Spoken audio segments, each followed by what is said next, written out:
Sure, I could read it. Okay, thank you. It's chapter 5, lesson 5. Do you want the page number? No, I'll read it off my screen. Okay, thank you. How do we become someone who can sense the mood? The secret is similar to the rule about waiting your turn at a karaoke bar. Sometimes people get annoyed about someone and say, he's the type who can't sense the mood. When he starts to talk, everybody freezes up. After he's finished talking, everyone is silent for a while. No one talks. He's seldom invited to group dinners or parties. People like this are unable to sense the mood of a gathering and ruin the atmosphere without realizing it.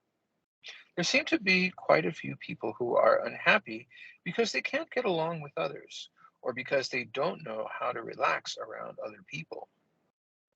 Simply telling such people to sense the mood doesn't help them much, since a mood or an atmosphere is intangible and not always readily apparent. You can, in fact, become a person who can sense the mood of a place simply by lending an ear to the conversation of the people around you. The reason is that people who are described as not being able to sense the mood generally fall into one of two categories. One, those who insist on talking only about themselves, not being willing to listen to what those around them might say. And two, those who interrupt other people's conversations, not listening to what those around them are actually saying. People talk only about themselves or break into other people's conversations because they do not wish to listen to what those around them are saying. But what can be done to remedy these faults? Let's suppose that you've gone to a karaoke bar with a friend. You hog the microphone because you feel like singing more yourself. Your friend won't feel good about that. Most people say he won't invite you to go to a karaoke bar with him again, no matter how well you may be able to sing. The reason is that your friend has come to the karaoke place not primarily to listen to you sing, but to release his own stress by singing himself. When you've sung one song, you pass the mic to the next person. Listen to your friend singing and encourage him by clapping your hands or beating a tambourine. That way, everybody can enjoy the karaoke. In the same way, if you want your friend to listen to your story, you need to shift the topic to him and listen to his stories from time to time. This is when you sense that it seems to be your turn again, you may resume talking.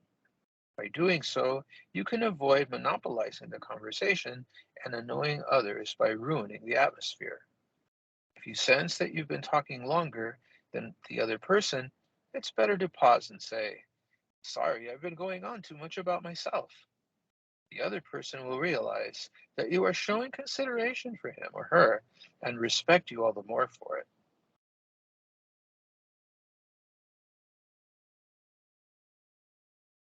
And if even so it happens that you have monopolized the conversation, you had better express your gratitude by saying something like, thank you for listening to what I had to say today. You've made me feel a lot better. A friend or lover who is thanked in this way will not have negative feelings about your conversation. On the contrary, he or she will feel happy about having done something good for you. A mood or atmosphere may not be readily sensed, but it's always possible to listen carefully to what those around us are saying. Just by lending an ear to the conversation of others, you can be a mood maker who makes everyone feel much better about themselves. And the little illustration, there's a happy bear looking on as a little pig passes the right to speak ball to the little rabbit. And the caption says, passing the right to speak ball back and forth. So the story today emphasizes uh, a part of the first paramita of kindness, which is yielding.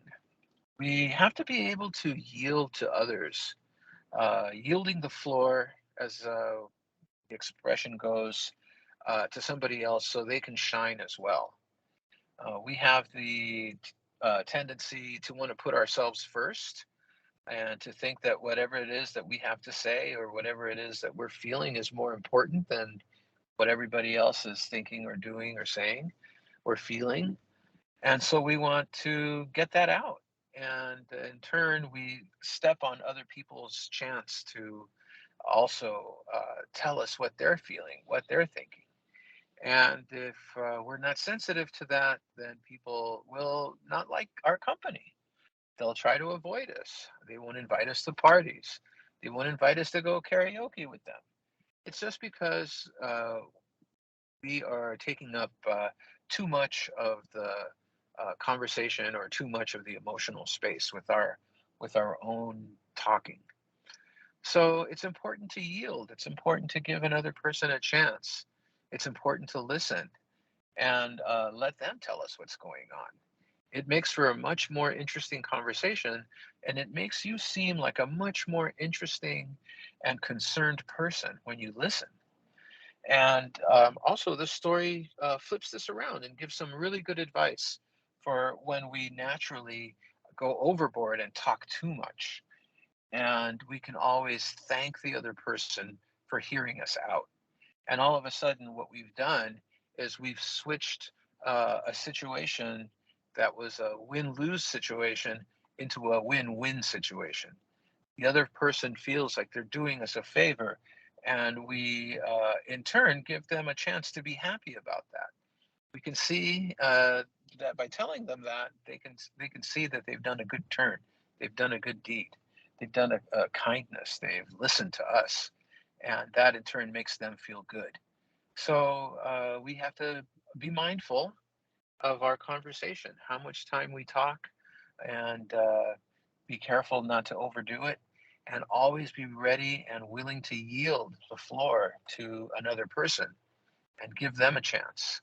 Once we're able to become good listeners, people will flock to us and want us to be friends because we are good listeners. We give them a chance. And it's definitely also a way to um, set the stage, so to speak, so that we can talk to them and they'll be more interested in listening to what we have to say, especially when we have an important message to share with them, like the good news of the Dharma or anything really.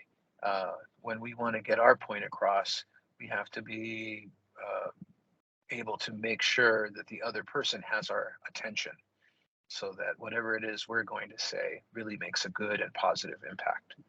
So be willing to yield the floor and be willing to listen as much as we can.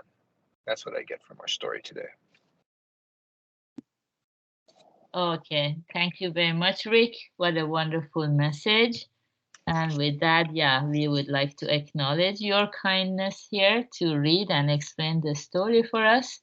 And we can always create win-win situation for everyone. And in this way, we can live in harmony and happiness in our heart and create that joy in the heart of people around us too. Thank you very much. Good job, everyone, for being here. So today's Sunday, and we're gonna have time, 1 hour time with Kodama Sensei or his representatives, 7 p.m. Pacific time. Have a restful evening. Goodbye.